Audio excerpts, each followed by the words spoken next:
Salatullah salamun. Assalamualaikum warahmatullahi wabarakatuh.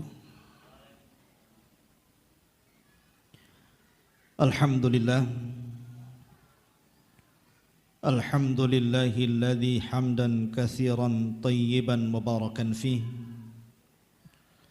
kama yuhibbu rabbuna wa yarda. Asyhadu an la ilaha illallah wahdahu rabbi la syarika lah wa asyhadu anna Muhammadan abduhu wa rasuluhu alladzi la nabiyya ba'dah, amma ba'du. Faqala Allahu azza wa jalla ya ayyuhalladzina amanu taqullaha haqqa tuqatih wa la tamutunna illa wa antum muslimun. Fa inna asdaqal hadithi kitabullah wa khairal huda huda Muhammadin sallallahu alaihi wasallam wa syarrul umuri muhdatsatuha wa kullu muhdatsatin bid'ah wa kullu bid'atin dhalalah wa kullu dhalalatin finnar. Ma'asyiral muslimin wal muslimat, hadirin dan hadirat serta para pemirsa dan para pendengar radio Hang yang dimuliakan Allah Subhanahu wa taala. Alhamdulillah, pada malam hari ini dengan segala nikmat dan karunia Allah Subhanahu wa taala kita bisa dikumpulkan di salah satu taman daripada taman-taman surga. Nabi sallallahu alaihi wasallam bersabda, "Idza marartum birriyadil jannati farta'u." Apabila kalian lewat di taman dari taman-taman surga, singgahlah di situ.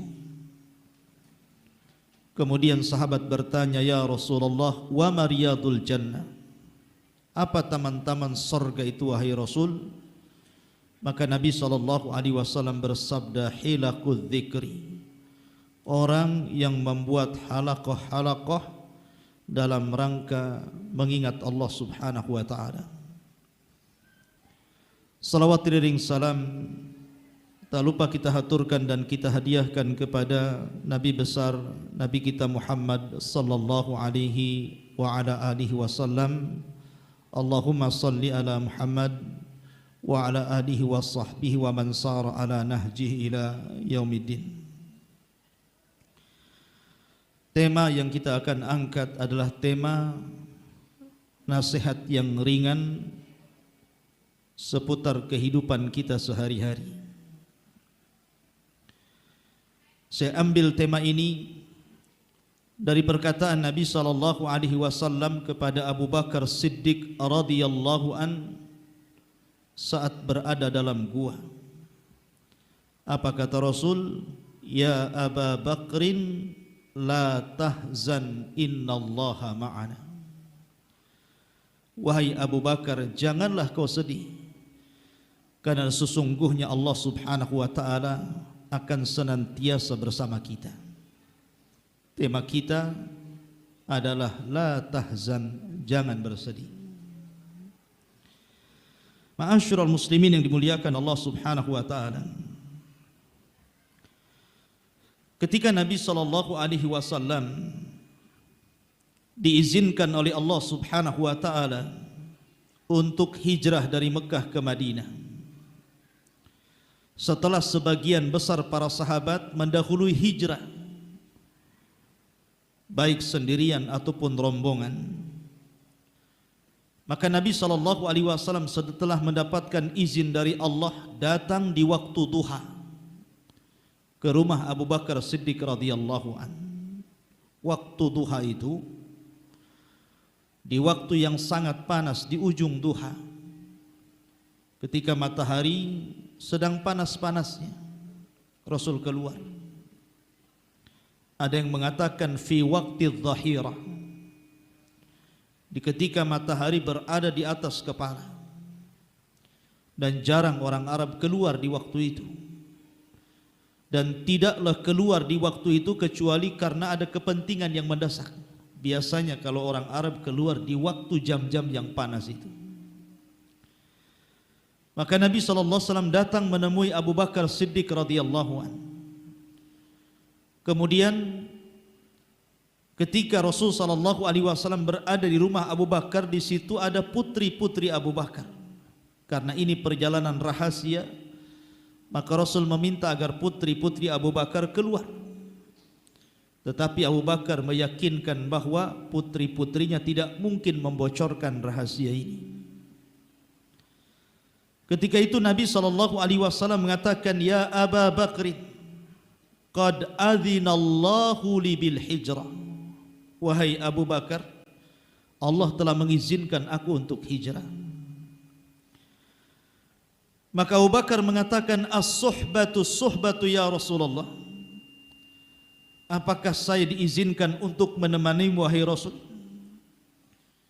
Maka Nabi SAW, "As-suhbatu ya Aba Bakrin." Ya, engkau berhak menemani hijrahku. Ketika Abu Bakar mendengar bahwa dia diberikan izin oleh Rasul untuk menjadi teman hijrahnya, tentu ini sebuah kemuliaan. Karena banyak di antara para sahabat Rasul tidak diminta untuk menjadi teman hijrah Rasul.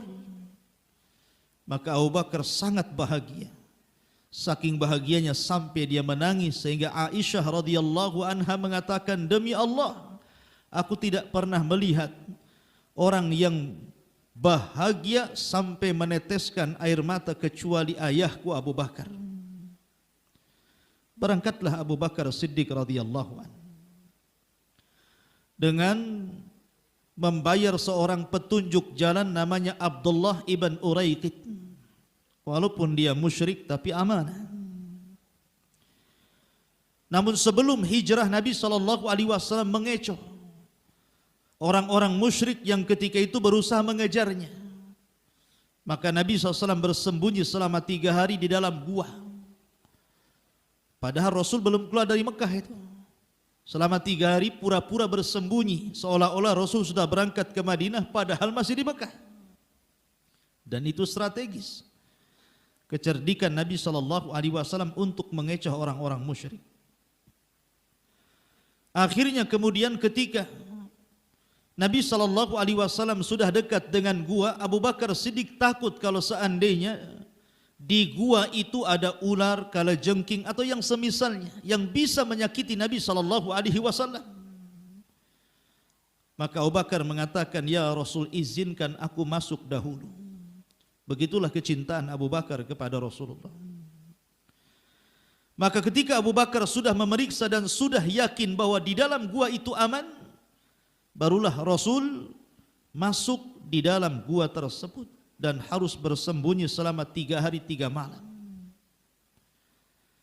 Ada satu kisah yang menarik.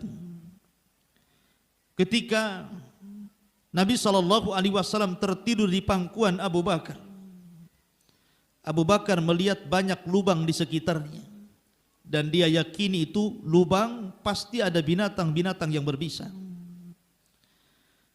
Maka kemudian dilepasnya baju Abu Bakar itu. Kemudian diletakkan di lubang-lubang itu. Dia khawatir ada ular keluar atau ada kalajengking keluar. Tapi setelah baju-bajunya kemudian diletakkan di beberapa lubang, ada satu lubang yang belum bisa ditutupnya. Tiba-tiba Abu Bakar Siddiq radhiyallahu an meletakkan kakinya untuk menutup lubang itu. Allah takdirkan, rupanya dalam lubang itu ada binatang yang berbisa. Menyengat Abu Bakar Siddiq radhiyallahu an, yang ketika itu Abu Bakar menggigil menahan sakit. Dia tidak berteriak, kenapa? Karena takut membangunkan Nabi SAW. Sehingga Nabi SAW ketika terkena tetesan air mata, tahan sakitnya Abu Bakar sampai meneteskan air mata, dan tetesan air mata mengenai pipi Rasulullah SAW. Baru Rasul terbangun. Kemudian mengatakan, "Ya Aba Bakrin malak, ada apa dengan kamu wahai Abu Bakar?" Kata Abu Bakar, ludigtu fidaka abi wa ummi ya Rasulullah. Aku baru saja disengat oleh binatang yang berbisa wahai Rasul. Maka Nabi SAW kemudian bangun, kemudian meludah. Kemudian ludahnya itu diletakkan di bekas bisa yang menyengat Abu Bakar Siddiq radhiyallahu an. Tiba-tiba dengan mukjizat dari Allah Subhanahu wa taala menghilangkan rasa sakit itu. Kemudian Rasul bertanya, "Aina thawbuka ya Abu Bakar?" Di mana pakaianmu? Kenapa kau lepas pakaianmu? Maka Abu Bakar mengatakan, "Aku letakkan pakaianku di lubang-lubang itu wahai Rasul karena aku khawatir akan keluar ular, kalajengking atau binatang-binatang yang berbisa yang sejenisnya." Lihat bagaimana pujian Rasul. Kata Nabi SAW, Allahumma ij'al Aba Bakrin ma'i fi darajatai fil jannah. Ya Allah, jadikan Abu Bakar bersamaku satu tingkatan di sorga. Ya Allah, jadikan Abu Bakar bersamaku satu tingkatan di sorga. Kemudian setelah lewat beberapa waktu, rupanya ada beberapa pasukan orang-orang musyrik yang dibagi-bagi itu berhasil menembus tempat persembunyian Rasul dan Abu Bakar, tapi tidak sampai ketahuan. Mereka hanya berjalan di atas bukit saja. Tapi kata Abu Bakar, kalaulah kakiku seandainya melonjor ke depan saja, tentu mereka akan melihatku dan melihat Nabi SAW. Maka Abu Bakar ketika itu menggigil ketakutan. Bukan takut akan dirinya dibunuh, tapi takut akan keselamatan Nabi SAW. Disitulah Nabi SAW meyakinkan Abu Bakar dengan perasaan raja, harapan yang sangat tinggi bahwa pasti Allah tidak akan membiarkan mereka berdua dari kejaran orang-orang musyrik.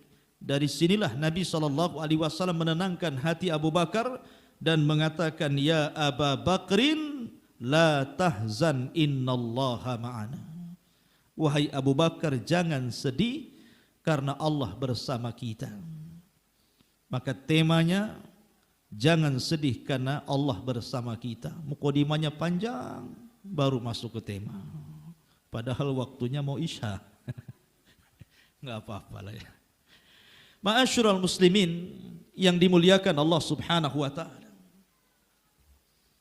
Kenapa kita tidak boleh sedih? Dan kenapa kita bersedih? Sedih itu manusiawi, ikhwan. Nabi SAW ketika diberikan musibah meninggal salah satu puteranya Ibrahim. Ketika itu meninggal di usia 1 tahun 8 bulan. Lagi lucu-lucunya meninggal dunia. Sebelumnya Qasim dan Abdullah meninggal di waktu bayi langsung meninggal. Tapi Ibrahim ini sempat hidup masalahnya. Sehingga usianya sudah 1 tahun 8 bulan, artinya itu anak lagi lucu-lucunya itu. Dan Nabi SAW sangat menginginkan anak laki-laki karena kebanggaan orang-orang jahiliyah. Orang jahiliyah tidak suka dengan anak perempuan. Maka Nabi sangat senang dan bahagia walaupun bukan putra dari Khadijah, putra dari budaknya Maria Al-Qibtiyah. Tapi Allah takdirkan rupanya Ibrahim pun diambil oleh Allah Subhanahu wa taala. Ketika Nabi SAW di masjid, datanglah Abdurrahman bin Auf mengkhabarkan bahwa Ibrahim meninggal dunia. Tentu Nabi SAW kaget. Anak semata wayangnya yang laki-laki rupanya dicabut juga nyawanya oleh Allah Azza wa Jalla. Bergegas dia datang ke rumah Maria Qibtiyah dan dilihatnya anaknya sudah meregang nyawa. Tiba-tiba Nabi SAW meneteskan air mata. Ketika itu Abdurrahman bin Auf bertanya, kenapa Rasul SAW sampai meneteskan air mata? Bukankah Rasul sendiri yang melarang tidak boleh niyahah, meratap kepada orang yang mati? Kenapa pula Nabi SAW sampai meneteskan air mata? Wa ma yubkika ya Rasulullah? Apa yang membuat Anda menangis wahai Rasul? Maka Nabi SAW mengatakan kepada Abdurrahman, innal aina la tadma wa innal qalba la tahzan wa inna bi firaqika ya Ibrahim la mahzunun. Wahai Abdurrahman, mata ini bisa berlinang air mata,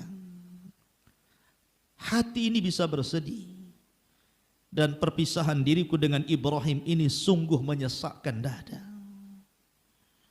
Artinya kalau menangis saja tidak ada masalah, tetapi jangan sampai kemudian ya menolak takdir Allah Subhanahu wa ta'ala. Rasul sedih tidak ada masalah.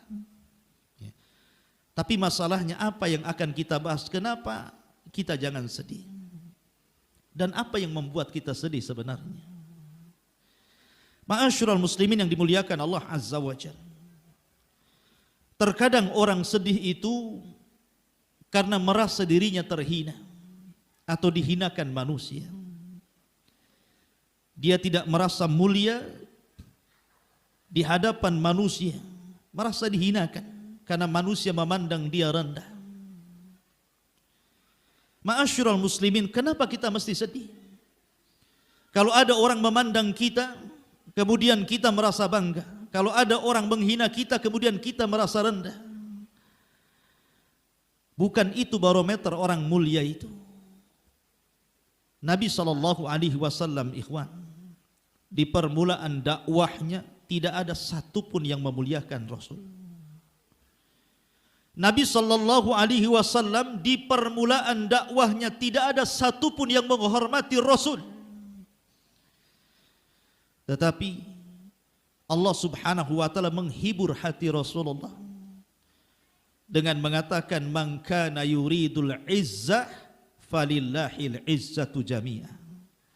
Barang siapa yang menghendaki kemuliaan, maka kemuliaan itu hanya ada pada Allah Subhanahu wa ta'ala. Barang siapa yang menghendaki kemuliaan, maka kemuliaan itu hanya ada pada Allah Subhanahu wa ta'ala. Seolah-olah Allah ingin katakan, kalau engkau ingin mulia wahai Rasul, wahai Muhammad, ambillah kemuliaan itu dariku. Jangan pernah menyandarkan kemuliaan kepada manusia. Jangan seperti tupai yang harus berpegang kepada ranting dan dahan. Jangan pula seperti cicak, kalau seandainya melepaskan kedua tangannya dari tembok dia jatuh. Karena kaidah mengatakan likulli mabdul madlul. Setiap yang digantikan orang lain itu dihinakan. Kalau Anda mulia karena orang lain, Anda itu hakikatnya hina. Kehinaan itu bukan karena orang lain menghina kita, sebagaimana kemuliaan bukan karena orang lain memuliakan kita. Karena kemuliaan itu adalah dengan menyandarkan diri kepada Allah Subhanahu wa ta'ala. Lihat bagaimana Nabi SAW mengemas sebuah kemuliaan. Ketika Nabi SAW di permulaan dakwahnya, ikhwan, di Mekah itu, tidak ada satupun manusia yang masuk Islam kecuali sedikit. Kebanyakan mereka menghina, mencaci, memaki, mengatakan Rasul sihir, tukang tenun, gila, macam-macam. Sampai ketika 1 tahun yang disebut dengan Amul Hazni, tahun kesedihan. Karena ketika itu Khadijah meninggal, di tahun yang sama Abu Thalib meninggal. Nabi SAW sampai kehabisan akal ketika itu. Harus kemana kaki ini melangkah? Maka dia kemudian mencoba untuk mencari areal dakwah baru. Berangkatlah Nabi kemana? Ke Taif. Mudah-mudahan di Taif ada orang yang melindungi dirinya dan bisa berdakwah di sana. Berangkat Rasul ke Taif. Sampai di Taif, apa yang dikehendaki Rasul berbeda dengan yang dikehendaki Allah. Allah kalau berkehendak, manusia tidak berkehendak, pasti terjadi. Tapi manusia sehebat apapun berkehendak, kalau Allah tidak berkehendak pasti tidak akan terjadi. Itulah iman takdir yang sederhana. Berangkat Rasul ke Taif. Sampai di Taif, malah Nabi SAW kemudian dihinakan orang Taif. Diusir oleh Taif. Ya sakhir ukhruj minat Taif. Hei tukang sihir, keluar kau dari Taif. Ya majnun, ukhruj minat Taif. Hei orang gila, keluar dari Taif. Subhanallah. Bukan hanya sekedar cacian makian. Bahkan anak-anak meletakkan duri di jalan biar Rasul menginjak duri. Wanita kemudian bicara yang tidak kepada Rasulullah. Yang laki-laki melempar batu sekenanya. Sehingga Nabi SAW harus lari 1 mil dari Taif. Menghindar dari lemparan batu penduduk Taif. Bayangkan, luar biasa. Harus kemana Rasul melangkahkan kaki? Di Mekah diusir, di Taif juga sama diusir. Ma'asyiral muslimin yang dimuliakan Allah Azza wa Jalla. Tapi Nabi mengajarkan kepada kita sebuah kaidah. Sehebat apapun manusia mencela Anda, menyakiti Anda, mendolimi Anda, pertama jangan salahkan manusia, tapi salahkan diri sendiri. Yang kedua, jangan jadikan fitnah manusia seolah-olah adab Allah Subhanahu wa taala kepada kita. Jangan mencela Allah. Nabi SAW tidak pernah mencela orang Taif dan mengatakan kurang ajar. Aku ini seorang nabi, kenapa kalian melempari aku? Kenapa kalian menghinaku? Aku ini seorang rasul. Tidak. Ataukah dia datang menghadap kepada Allah, menatap langit dan mengatakan, Ya Rabb, beginikah balasan Rasulmu? Aina anta minni ya Rabb? Di mana engkau ini? Kenapa kau tidak menolong ketika mereka melempari diriku dengan batu? Tidak juga. Rasul tidak mencela manusia dan Rasul juga tidak mencela Allah. Bahkan Nabi SAW hanya mendoakan kepada penduduk Taif, Allahumma hdi biqaumin fa innahum la ya'lamun. Ya Allah, berikan hidayah kepada mereka. Mereka itu tidak tahu kalau aku ini seorang nabi. Ya Allah, berikan hidayah kepada mereka. La'alla, semoga barangkali Allah mengeluarkan dari keturunan mereka man ya'budullah, orang-orang yang akan menyembah Allah Subhanahu wa taala. Begitulah Rasul malah balik mendoakan penduduk Taif. Dan dia pun tidak menyalahkan Allah. Dia hanya mengangkat kedua tangannya ke langit, kemudian mengatakan, Allahumma ashku dha'fa quwwati wa qillata tahilati wa hawani 'alan nas. Ya Allah, aku mengadu lemahnya kekuatanku, sedikitnya pengalaman dakwahku, dan hinanya diriku di mata manusia. Manusia tidak menghargai diriku. Anta rabbul mustad'afin wa anta rabbi ila man takiluni. Engkau Rabb orang-orang yang lemah. Engkau Rabbku, kemana ku sandarkan diriku kecuali kepadamu ya Rabb. Illam yakun alayya sakhatun fala ubali, kata Rasul. Selama engkau tidak murka kepada aku tidak peduli.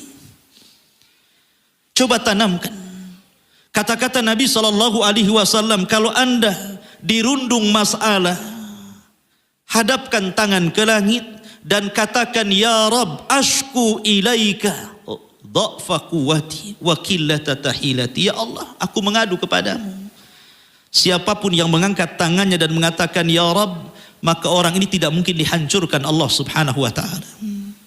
Intinya, selama Allah tidak murka kepada aku, kata Rasul, aku tidak peduli apakah manusia mau melempari aku, mau memfitnah aku, mau menuduh aku, silahkan. Yang penting kau tidak marah kepadaku ya Rabb.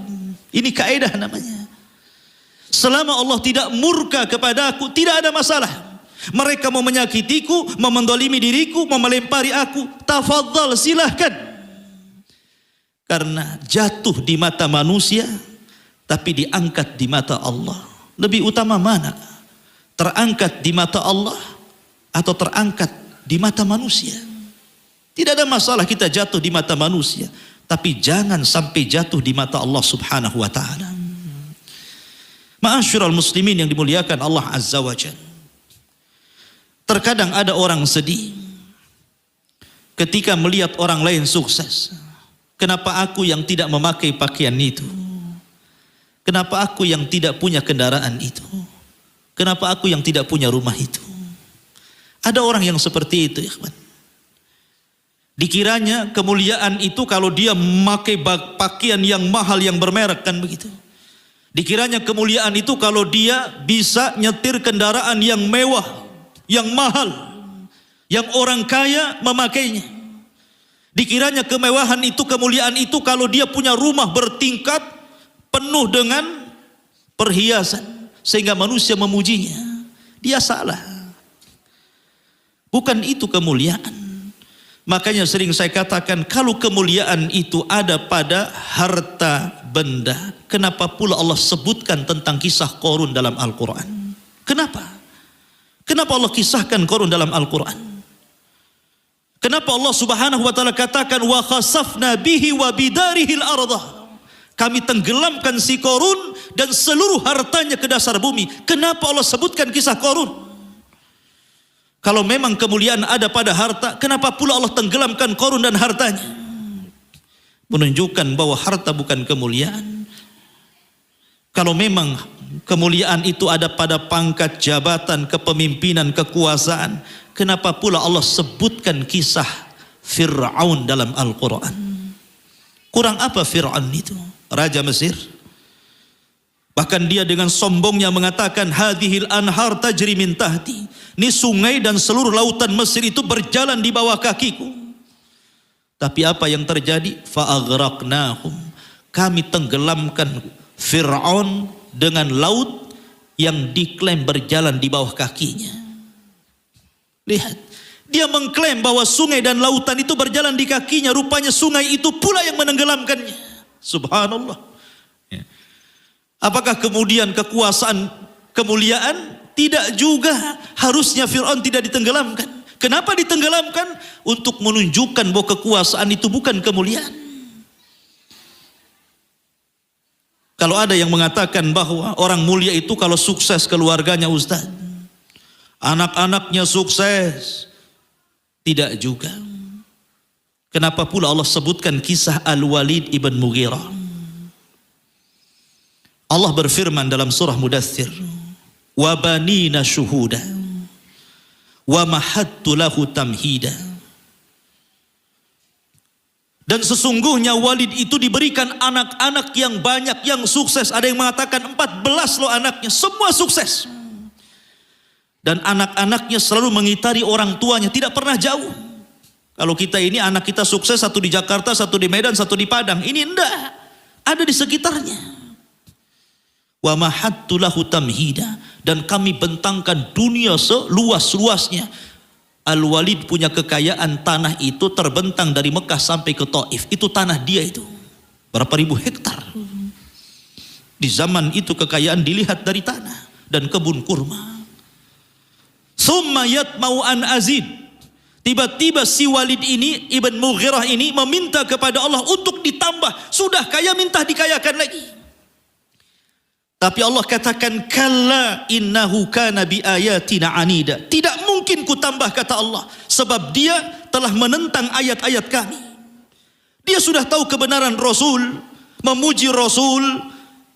Tiba-tiba karena takut hilang pamornya di hadapan orang-orang musyrik, kemudian dia katakan terhadap Al-Quran, in huwa illa qaulun yu'thar, in huwa illa qaulun basar. Sesungguhnya Quran itu sihir impor dari luar, dan sesungguhnya Quran itu adalah ucapan manusia. Maka Allah katakan, sauslihi sakar. Kami masukkan Walid ke dalam neraka sakar. Orang kaya, sukses anak, kenapa pula Allah masukkan ke sakar? Ya. Ataupun kemuliaan, ada orang mungkin sehat, tidak pernah datang penyakit. Tidak juga. Allah sebutkan kisah Namrud. Namrud itu orangnya kuat, tidak pernah sakit, sehingga dia sombong. Kemudian dia mengatakan kepada Ibrahim, ana uhyi wa umid, saya bisa menghidupkan dan mematikan, katanya. Rupanya Allah subhanahu wa ta'ala utus satu tentaranya berupa nyamuk kecil, masuk di telinganya, merusak otaknya. Kemudian Namrud mengatakan kepada pembantunya, ambil sandal, pukul kepala saya, katanya, supaya keluar nyamuknya. Dipukul, mati dia. Bukan nyamuknya yang mati, Namrudnya yang mati. Allah bunuh dengan seekor nyamuk, ikhwan. Ya. Allah bunuh dengan seekor nyamuk, ikhwan. Bayangkan, orang yang sehat bisa dibunuh dengan seekor nyamuk. Makanya Para ulama mengatakan kemuliaan bukan ada pada harta, bukan ada pada pangkat dan jabatan, bukan ada pada kesehatan, juga bukan ada kesuksesan dalam keluar. Itu semua bisa menyumbang, tapi bukan segala-galanya. Karena kemuliaan itu bukan pada zahir. Kemuliaan itu ada pada batin. Kemuliaan itu ada pada hati. Orang menjadi mulia karena dia muliakan hatinya. Orang menjadi hina karena dia hinakan hatinya. Dari sini ma'asyiral muslimin, kalau antum bisa mengambil pelajaran, ambillah pelajaran kepada dunia yang di hadapan kita ini. Itu madrasah majanan tanpa harus bayar, ikhwan. Kalau antum sekolah antum bayar. Apalagi kuliah bisa ratusan juta itu untuk masuk saja. Tapi kalau antum ingin belajar kaidah kehidupan, cukup melihat orang sekitar kita. Lihat dunia di hadapan kita. Itu semua pelajaran luar biasa, ikhwan. Supaya kita tidak bersedih. Ya. Coba antum lihat tetangga-tetangga kita, orang-orang di sekeliling kita, orang-orang di sekitar kita, tanya kepada mereka yang pernah sukses kemudian bangkrut. Kenapa dia bisa bangkrut? Ya.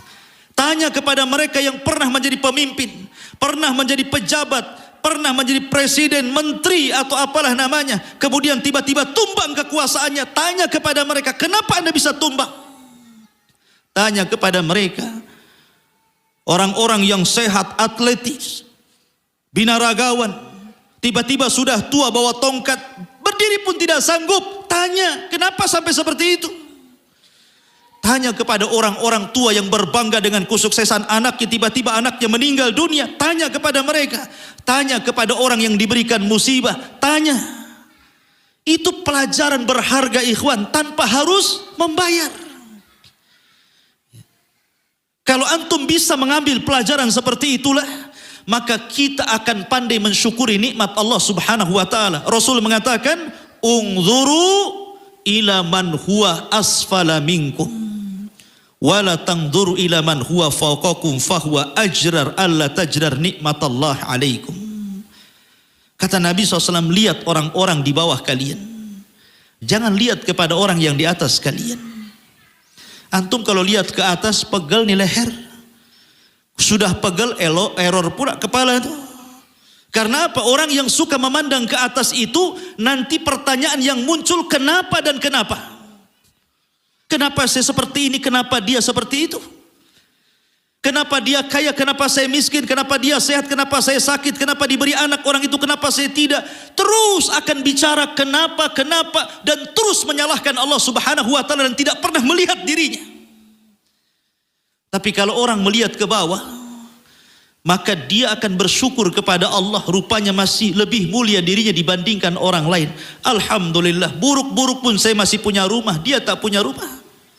Alhamdulillah, sakit-sakit pun saya masih hidup, kemarin dia tidak sempat sakit ketabrak mati. Senang, sederhana cara berfikirnya. Ya. Sebab kalau seandainya orang yang memandang ke bawah, pasti ucapannya kalimat yang keluar, Alhamdulillah, Alhamdulillah, Alhamdulillah, begitu. Tapi ingat ikhwan, hadis ini bicara tentang urusan dunia. Jangan pula bicara agama. Jangan pula bicara akhirat. Kalau bicara akhirat, lihat ke atas, jangan lihat ke bawah. Alhamdulillah, saya masih sholat seminggu sekali. Ya. Orang itu tidak pernah sholat. Tidak ada hubungannya. Ya. Harusnya memandang Alhamdulillah. Bagaimana caranya saya supaya seperti dia sholat 5 waktu? Begitu harusnya. Jadi kalau urusan agama, pandang ke atas. Kalau urusan dunia, pandang ke bawah. Karena dunia itu rendah. Kalau dunia ini ada nilainya, ikhwan, orang-orang kafir itu pasti akan diberikan minum oleh Allah Azza wa Jalla. Pasti tidak akan diberikan walaupun setetes air untuk minum.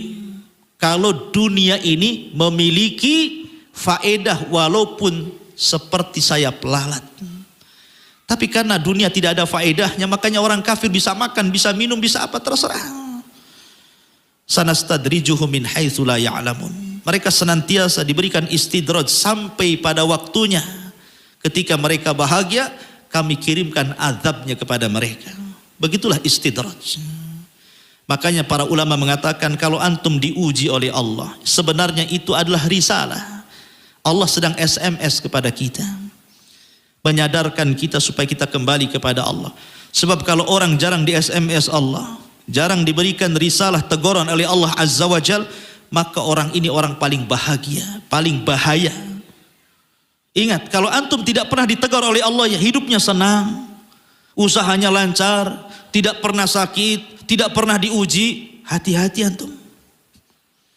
Justru yang hidupnya yang seperti ini itu dalam bahaya. Hatta idza farihu bima utu, kata Allah, sehingga apabila mereka bahagia dengan apa yang kami berikan, tiba-tiba kami datangkan azab sementara mereka tidak sadar. Tapi kalau ada ujian itu kan ada sinyal nih supaya kita suruh bertobat.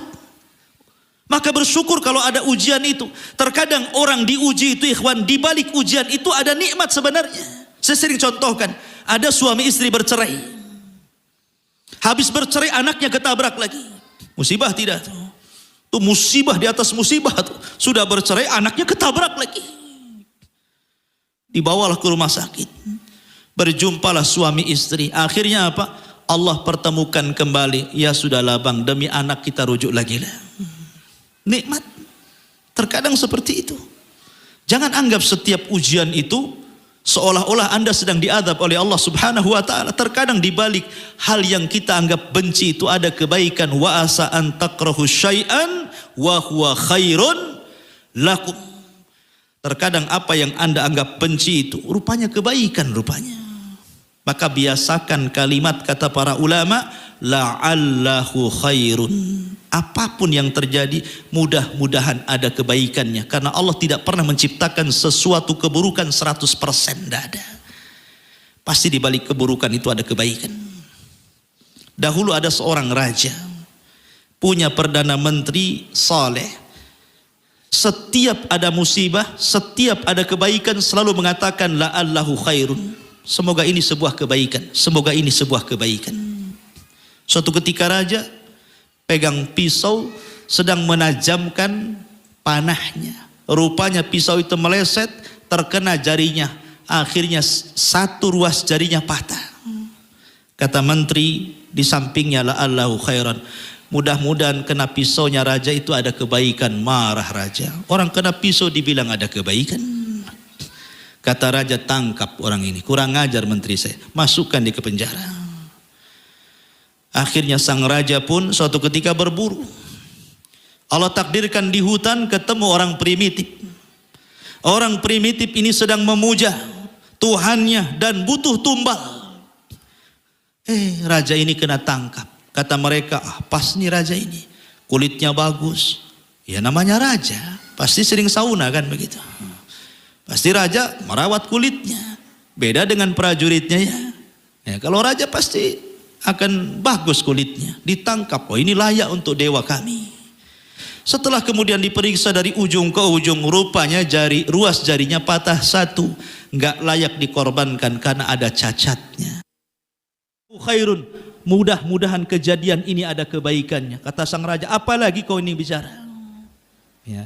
Ya, kalau kamu tidak memenjarakan saya, kemudian saya berburu bersama Anda dilepas, aku yang ditangkap. Aku yang dikorbankan, katanya. Maka semua ada ibarahnya, ada kebaikannya. Ya. Semua ada kebaikannya di dunia ini. Allah tidak pernah menciptakan keburukan itu 100%, tidak pernah. Kata Imam Ibnul Qayyim rahimahullah ta'ala, pasti di balik keburukan itu ada kebaikan.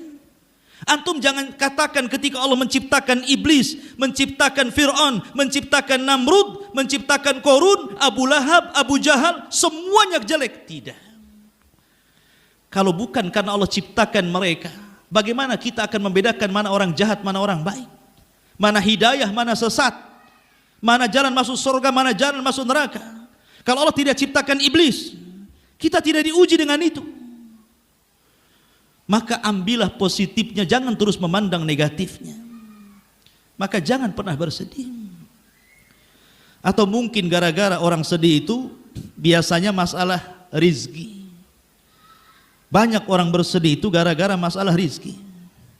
Karena miskin, kekurangan, Ya, apalagi pernah sukses kemudian jatuh, pernah kaya kemudian miskin, kayaknya sedih nelangso gitu bahasanya. Tersayat hati ini. Melihat orang kaya dulu dia pernah kaya, nangis dia. Ya. Dia tidak sadar ikhwatu fiddin bahwa rizki itu sama dengan malakul maut. Rizki itu akan mengejar kita seperti malaikat maut mengejar orang untuk dibunuh, untuk dicabut nyawanya. Itu hadis Nabi. Ya. Jadi rizki itu akan mengejar kita seperti kematian mengejar seseorang. Apa ada kira-kira ada cerita orang cari malakul maut? Ada? Ada orang cari malaikat maut? Kemana? Cari malaikat maut biar cepat mati katanya. Nggak ada. Nggak ada orang. Yang ada menghindar dari malakul maut. Karena Allah mengatakan, "Waja'at sakratul mautu bil haqq dzalika ma kunta minhu tahid." Jadi kematian itu ma kunta minhu tahid. Itu yang membuat kau lari dari situ. Orang tidak mau mati. Semua kita benci kematian. Tetapi sebenci apapun dengan kematian, kematian itu pasti mengejar Anda. Sama dengan rizki. Walaupun Anda tidak cari rizki itu akan datang kepada kita. Lalu kenapa orang sedih dengan rizki? Banyak orang nganggur, nggak pernah kerja, malas kerja, duduk di rumah, nggak mati-mati dia. Kenapa masih hidup? Ya. Kenapa orang itu masih hidup? Harusnya 3 hari dah mati dia kalau nggak punya pekerjaan 3 hari kan? Ada orang yang nganggur 1 bulan, 2 bulan, 1 tahun nggak kerja, masih sehat, makin gemuk badannya. Kata tetangga, kasihlah itu nasi bungkus, kasihan tak kerja katanya. Rizki juga nasi bungkus dia dapat. Ya. Ma'asyiral muslimin yang dimuliakan. Jadi janganlah gara-gara rizki terkadang orang itu sikut sana sikut sini. Gara-gara rizki orang akhirnya hasad sana hasad sini. Gara-gara rizki akhirnya orang itu menzalimi satu dengan yang lainnya. Berusaha untuk merebut rizkinya seolah-olah kamu jangan di sini, biar ini saya saja. Hasad. Banyak orang gara-gara rizki hasad ikhwan. Disikutnya sana, ditendangnya sini, difitnahnya sana. Akhirnya apa? Seolah-olah apa? Dia itu saingan dirinya. Dia tidak sadar bahwa di Lauhil Mahfud sudah dicatat setiap nominal rizki. Kalau Allah takdirkan hari ini Anda dapat 50.000, mau jungkir balik pun tetap dapat segitu. Makanya ada orang yang tidak sabar. Kalau dia sabar mendapatkan yang halal, tapi dengan tidak sabar akhirnya dapat yang haram. Ali radhiyallahu anhu. Tiba-tiba datang seorang pengemis meminta sesuatu kepada Ali radhiyallahu an. Ali tahu dia punya uang 400 dirham. Kata Ali, tunggu di sini, aku cari dulu uang saya. Akhirnya dicari itu uang 400 dirham, lupa naruh, lupa letak di mana dompetnya. Kelamaan pengemisnya marah. Lama kali katanya mau ngasih katanya. Ya. Kok pengemisnya ini jalan kata orang Arab. Sakit hati pengemisnya, betul tak ngasih nih katanya. Oh lama kali keluar katanya. Akhirnya dia pandang pelana kudanya Ali. Terpikir dia mengambil pelana itu. Karena lama Ali mencari uang, diambilnya pelana itu, bawa kabur sama dia. Ya. Allah takdirkan setelah pengemis ini kabur, Ali keluar dengan membawa 400 dirham. Kata Ali, aina sa'il, mana yang ngemis tadi itu mana? Kata pembantunya, ya Ali, ya Amiral Mukminin, zahab, dia sudah pergi. Tetapi masalah wahai Ali, pelana kuda kita hilang. Ah kata Ali, ya sudahlah, ini ambil 400 dirham, kau ke pasar sana, kau beli pelana sana. Berangkatlah dia ke pasar. Kemudian ada orang jual pelana, ditawar-tawar, dapatlah 400 dirham. Dibawa pulang, dihadapkan kepada Ali. Ali kaget, lah ini kan pelana kita. Dari mana kau dapat? Oh saya beli dari orang yang ciri-cirinya seperti ini, seperti itu. Ali mengatakan subhanallah, Allahu Akbar. Kalau orang itu mau sabar, dia sudah mendapatkan 400 dirham dengan cara halal, tapi dengan tidak bersabar, dia mendapatkan dengan cara haram. Lihat. Rizki nggak kemana, sama-sama 400 ribu kan, 400 ribu dirham. Ya. Tapi ini dapat dengan cara yang haram. Coba kalau sabar, halal dia dapat, berkah dia hidupnya. Ya. Kenapa harus kemudian gara-gara rizki sikat-sikut sana sini? Bukankah sudah ditakdirkan ikhwan? Jadi tidak perlu sedih Karena semua sudah ditakdirkan, rizki itulah akan mengejar kita. Jadi tidak perlu mengoyo. Berikan hak waktu itu ada untuk Allah, ada untuk keluarga, ada untuk cari rizki. Ada orang dari pagi sampai pagi itu cari rizki, tidak peduli dengan Allah, tidak peduli dengan keluarga. Yang ada di pikiran itu judul lagunya uang, uang, uang, uang. Sampai akhir. Nah ini kan masalah. Ataupun mungkin penyebab kesedihan itu bukan masalah itu. Dan ini masalah yang mungkin sangat dalam. Terkadang orang difitnah, terkadang orang dizalimi, terkadang orang disakiti, terkadang orang digibah, terkadang orang dijelek-jelekan, diburuk-burukan kehormatannya. Banyak orang yang kemudian tidak tahan biasanya. Apalagi yang membulinya orang ramai.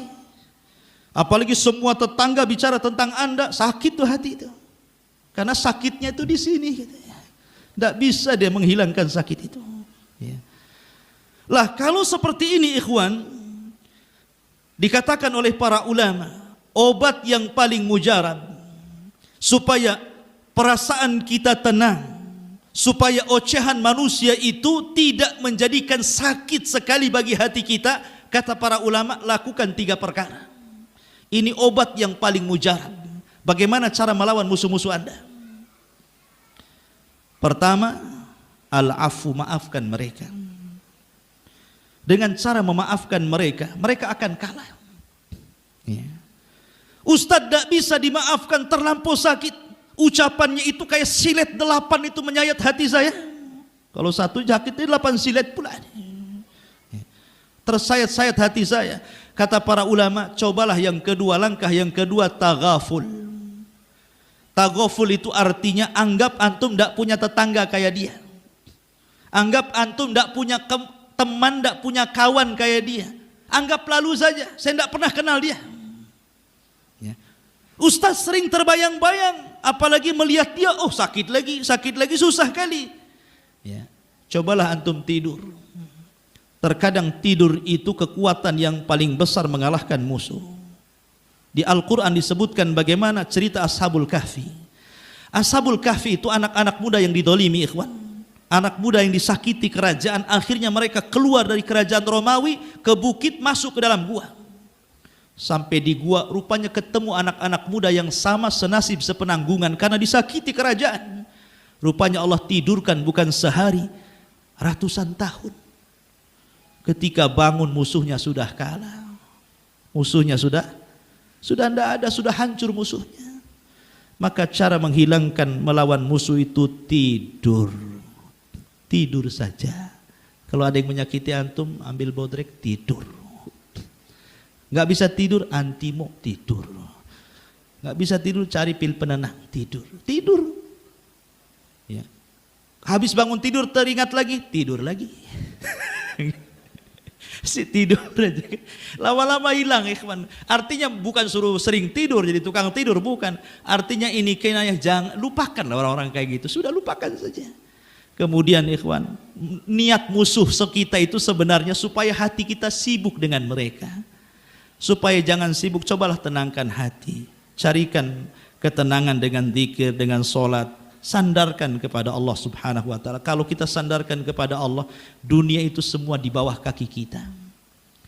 Rasul mengatakan, barang siapa yang keinginan akhiratnya lebih kuat dibandingkan dunianya, ja'alallahu ghinahu baina aini. Allah jadikan kekayaannya berada di kelopak matanya. Kalau antum sandarkan hati antum kepada Allah, maka semua orang itu di bawah kaki Anda. Wallahu alam ikhwatu fiddin. Banyak nasihat-nasihat yang harus disampaikan berkaitan dengan judul La Tahzan ini. Cuman karena waktu juga sudah isya. Mudah-mudahan ada manfaatnya. Subhanakallah bihamdika asyhadu an la ilaha illa anta astaghfiruka wa atubu ilaik. Allahu ta'ala alam. Assalamualaikum warahmatullahi wabarakatuh.